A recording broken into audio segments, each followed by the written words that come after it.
I'm Mackayla. Welcome to the Soundtrack of Our Lives podcast. We're going to jump right in with the two hardest questions of all. Who are you and what have you been up to recently?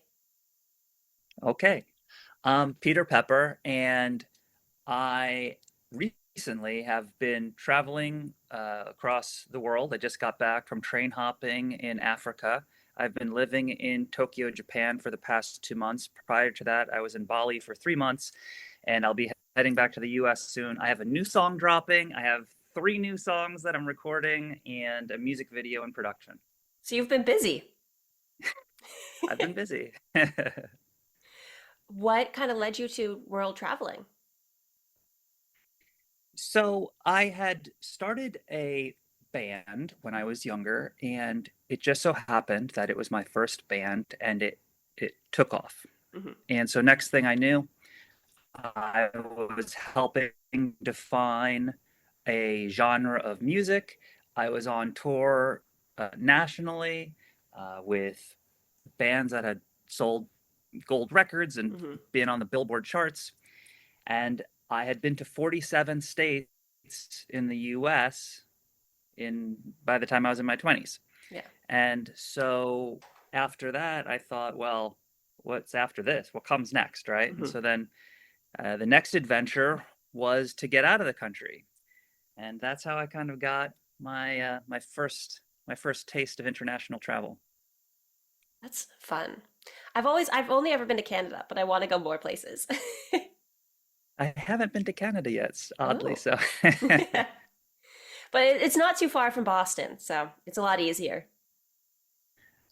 I will be in Boston. I'll be in Cambridge in August. I'll be doing a pretty wild uh, n- uh, LARPing event Oh, out there. It'll be my first live action role playing, and that's it's fun. called Neon Void. Oh, Neon Void, and it takes place in Cambridge, and that should be a fun one. It'll be my first experience. that's exciting. Yeah. What are you going as? I'm going as a megalomaniac, corporate, nepotistic, occultist, demon worshiper. That's a lot of things rolled into one. It's a pretty wild theme that they have going on. Yeah. That sounds So fun. yeah, it'll be. I'll have to give you a report afterwards because I've never been to one before. I'm super excited, and so it'll be a fun experience. Mhm. And then you mentioned some new music coming. I have a new song dropping called "We're from Florida," and it'll be dropping under my name, Peter Pepper, Mhm. and it'll be available where music is all streaming services. And this one's a fun one.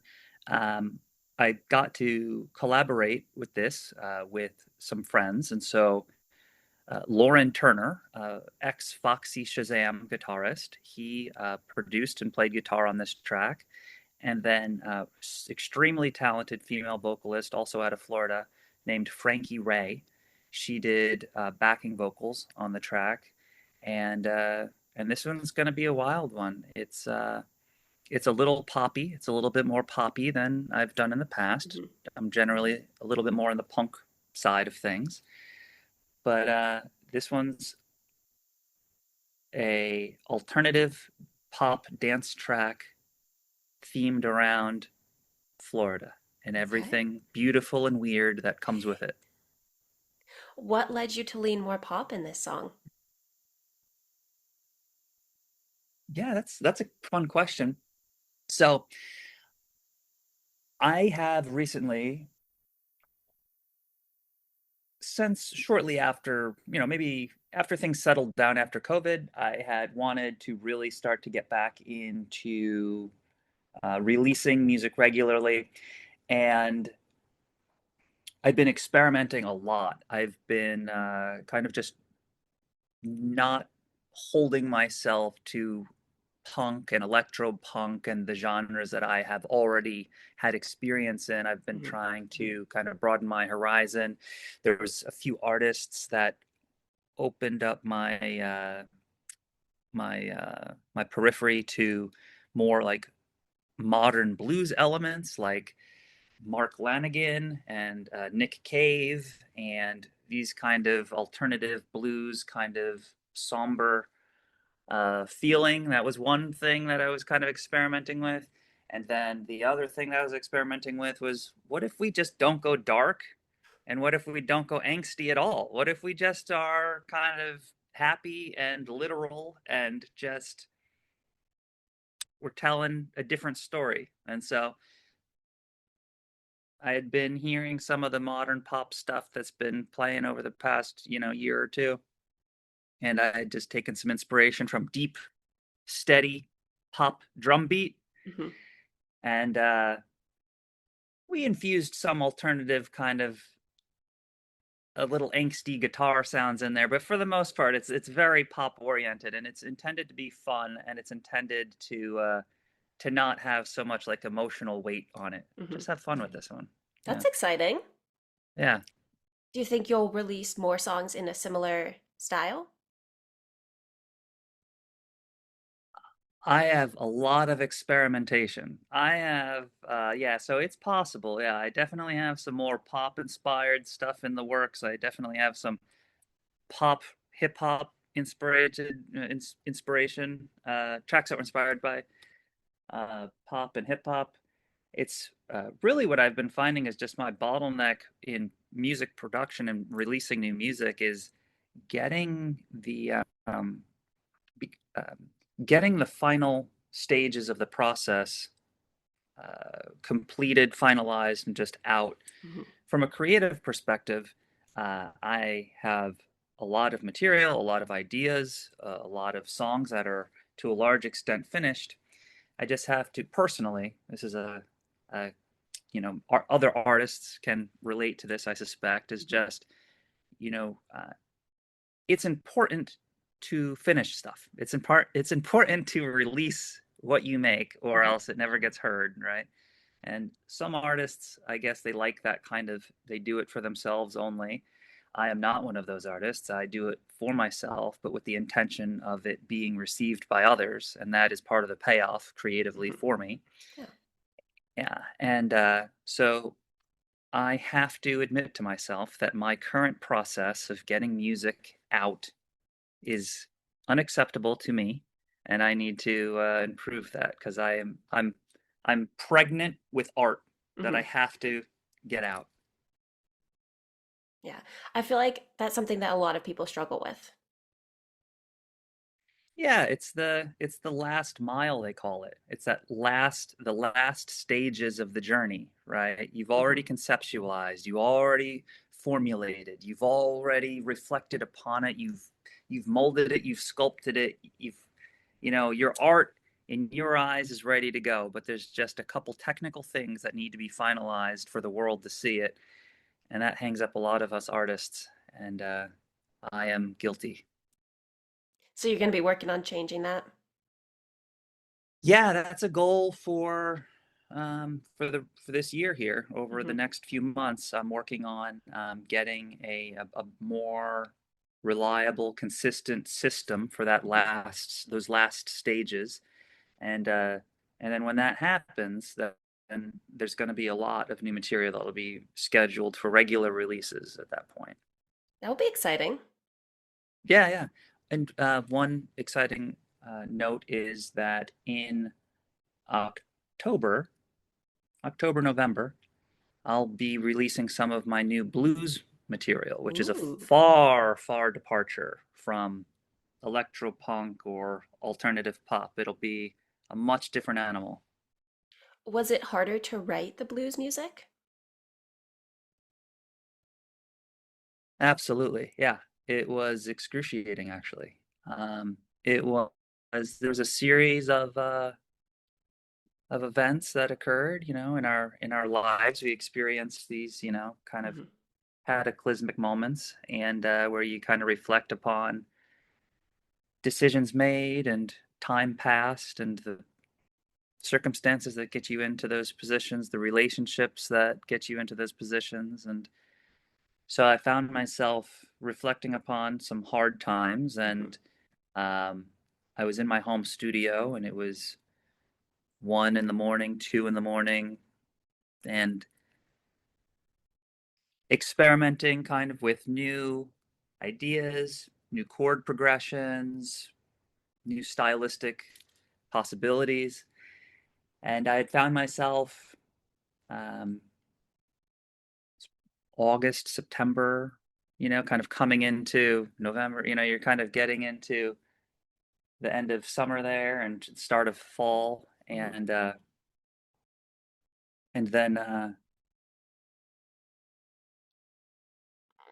in the studio late at night, and you're just, you got tears rolling down your face and you're just treading some new territory, and it's scary and exciting. And then when you come back to it the next morning and you listen to it, you find it hard to believe that it came out of you. So it was Hmm. very fulfilling, scary, rewarding, relieving. It was a relief to get some of that out. So yeah, it was that was the inspiration behind it. Wow. It sounds like it's going to be amazing then. I appreciate that. Yeah, I hope that it's received warmly. It definitely feels like it's important to have in the world. Hmm. I love that nowadays genre doesn't hold people back as much. Very true. Yeah. It's funny you mentioned that. I was just reflecting upon this recently, that all music exists on a shelf now, like a Hmm. metaphorical shelf that is streaming, Yeah. right? The um, the forms of media consumption that used to force music into timelines, right? That used to force it into eras, it no longer exists. Hmm. So people are consuming their music off of TikTok or off of Spotify or Instagram and these places, and the guy skateboarding, drinking the cranberry juice that everybody knows, like that made everybody aware of Fleetwood Mac that would have never normally heard of Fleetwood Mac. And so Hmm. the song was new because it was new to them, not because it was a new song. And that's kind of how music consumption happens now. It's no Yeah. longer based upon this is the new track that just came out this week. Everything is only relevant to the person based upon the point in which they were exposed to it. Hmm. It's fascinating to watch happen. Yeah, because you with new artists, you get inspiration from completely disparate periods of time, and Hmm. so it's very cool to see happen. Yeah, Yeah, I think it's definitely lending itself towards people mixing genres more. yeah, yeah. I think you're right, especially with but things have gotten, in some ways, things have gotten more simple in that songs are seemingly shorter now, right? Hmm. The songs, a lot of songs are tending to be about 2.5 minutes, oftentimes now, and so they seem more simple in that they don't have complex structure, but they are infusing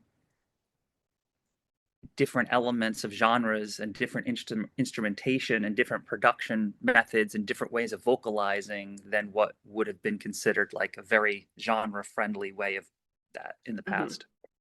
I wonder if in part it's due to people consuming on, on different platforms versus the radio, because radio stations were like, oh, that's not, rock enough. We can't play that, or that's not country enough. Yeah, that's fun to reflect upon as well. The gatekeepers have changed, Hmm. right? And so they still exist, but they're a little bit more automated, and they're a little bit more fluid. It's more dictated by what gets attention than it is from like what somebody has either been paid to promote, because Yeah. that, let's be honest, that's what a lot of the radio Yeah. was. It was labels paying for their music to be promoted. Um, or with somebody having to approve it as being the thing that we're going to put effort behind, right? Which Hmm. was another part of music. You needed to get somebody to say they were going to put effort behind it, and then you needed the person to put money behind it, and then Yeah. that's why most people were exposed to music. But now more related to attention in the social media methods of consumption and the Spotify. It's what's going to retain listening, Hmm. what's going to retain the viewer. And so it's just changed a lot. But in this way, it is more, um, what becomes popular is more dictated by what the audience that likes to consume. Hmm. So yeah, it's kind of weeded out one decision maker at least. Yeah. It's allowing the audience to have more free will over the music they listen to. Yes, Which everything is, exists all at once. yeah, which is good and bad, I think. There is a bit of a missing element to tastemakers now. And I Hmm. never would have thought that I would have said this in the past, right? Because I was always rebellious of having to seek out um, someone's approval, Hmm. right? And the means of approval just kind of changed, right? And you used to have, there's a famous rock uh, icon from back in the day named Frank Zappa. Um, he was an outspoken kind of advocate for artists and musicians and anti-censorship kind of guy. Hmm. And he had commented at one point that when he was young, this is, so he's talking like the 60s, basically, 60, Hmm. 70. And he's like, when he was young, there used to be only a handful of rich guys who um, basically controlled the music industry. Hmm. And he had said that he kind of liked that because those guys were motivated by ego and clout, right? They wanted to find the next Rolling Stones. Hmm. They wanted to be responsible as the person who signed the next Doors, right? Yeah. He said that the industry got worse in the 80s when you had the young A&R reps coming in and they wanted to act like they knew what was good. Hmm. The old guys knew that they didn't really know what was good, but they were really willing to take a risk and try Hmm. new things. They say, I don't know what works. Let's give it a try. And they'd throw some money at it. And maybe the next thing you have is, the next Jimi Hendrix or something. Right. Right. In the 80s and the 70s and 80s, he was saying that all these young guys came in and they thought they were cool and they thought they were smart. And so they started turning away things because they thought they knew. Hmm. They thought they knew what was best. And so when they started turning things away and stopped taking risk, and their salaries started to be tied to what sold most, Hmm. well, then it was all based around removing risk. Yeah. And when you remove risk, you remove great art. Great Yeah. art is risky. Yeah. But now there's people can do everything without the money behind it. And that's true, but then there's no money behind Yeah. it. Which makes that challenging also. Yes. It's just a whole different factor that people aren't always thinking about. Yeah, it's removed the thresholds of entry Hmm. to a large extent, but then inadvertently in doing so, it's removed some thresholds of entry that kind of would take risks on you and Right. support you in some ways. So um, again, like I said earlier, like it's not a perspective that I would have ever expected myself having been looking upon in kind of like a way. It's like, well, maybe that wasn't the worst thing Yeah. because there's so much there's just so much out there now. It's Hmm. so and the people who are doing exciting things are not always getting attention because oftentimes, not all the time, there's breakthrough Yeah. and but a lot of the times again, we're kind of to this point where art often, in my opinion, art is something that doesn't always resonate with you at first. Right. Some of my most favorite albums, some of my most favorite artists, they gave me a reaction that was not a positive reaction when I first heard them or saw them. Hmm. And it takes sometimes when something is like shifting a paradigm, right? When art is making an important impact, Hmm. it's not always easy to digest at first. Right. And so I have found personally, oftentimes, when there was an album that became extremely influential to me, the first several times I heard it, I didn't care for it Yeah. because it was so far detached from what had come before it. It Hmm. took me time to kind of refocus my attention onto it to comprehend it and to understand it right. Yeah. And so we see oftentimes now that a lot of things that are very easy to consume, basically like the Kool-Aid of music, Yeah. right? Like it just goes down very easy, very sweet. Um, that still gets a lot of attention because people need to be kind of nudged to eat their vegetables, Hmm. right?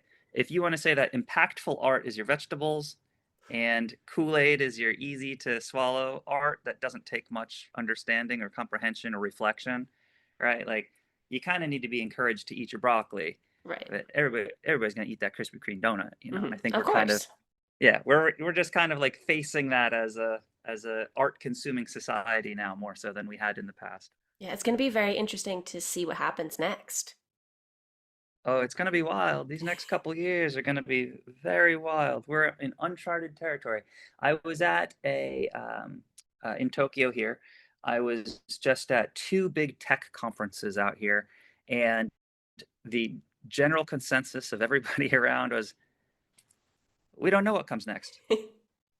We have a pretty good idea, but we don't know how to prepare for it Right. exactly. So yeah, It's going to be fascinating to watch it all happen, though. we are living through it right now. If anything, we have a front row seat for something that's never happened before. So Yeah. there's that. Just exciting and scary. Yeah. Yeah. So, before I ask the last question, was there anything else you Mhm. want to mention or talk about today? Oh, let's see. So I have the new track coming out. Very excited. We're from Florida. And I have a bunch of exciting reels that I've been making on art, music, philosophy, and pop culture. And so everybody can catch those on my Instagram and TikToks, and so at Peter Pepper on those sites. Hmm. And you can get me on all the social media with all that. And uh, I've been releasing like uh, two reels a week of new philosophy, Hmm. music industry insights, tour stories, all kinds of really fun stories. So That's fun to everybody do. can, yeah, find me there. Okay. So, our last question is, what is the soundtrack of your life? The soundtrack of my life. Now, do we want an album, one single song, or how do you want me to frame this? It is Because, however you want to frame it. okay, then I think the soundtrack to my life, it's in blues scale, and uh, it can be 50 BPM, it can be 150 BPM. It would have uh, a mix. It would be a mixed soundtrack, and I would take songs like "Slumber Party" by Ash Hmm. Nico. Okay, very different, very out there, poppy, new school kind of female-fronted UK hip hop. And I would take artists like Pussifer, which is Maynard, the frontman for the band Tool. Also, it's his side project. It's called Pussifer.